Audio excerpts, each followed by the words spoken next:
El huracán Ida tocó tierra el domingo en Luisiana, Estados Unidos, con vientos de 240 kilómetros por hora.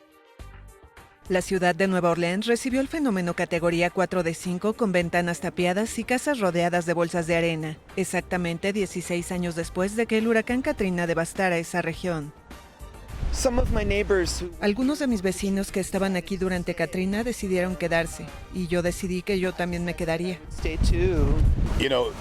Sabes, siempre que hay algo por encima de categoría 3, simplemente aconsejo a todos que se vayan si pueden, si tienen los medios para hacerlo, si económicamente pueden mudarse o que se vayan.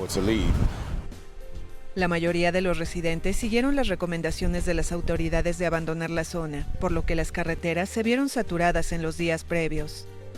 La Casa Blanca declaró el estado de emergencia en la región para permitir el despliegue de más de 2,000 trabajadores de emergencias, mientras autoridades locales, la Cruz Roja y otras organizaciones prepararon refugios para 16,000 personas. Para el mediodía del domingo, cerca de 12,000 inmuebles estaban sin electricidad.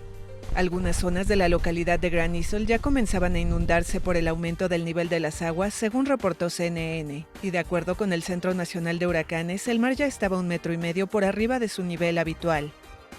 El estado sureño, con una baja tasa de vacunación, también ha estado entre los más golpeados por la pandemia.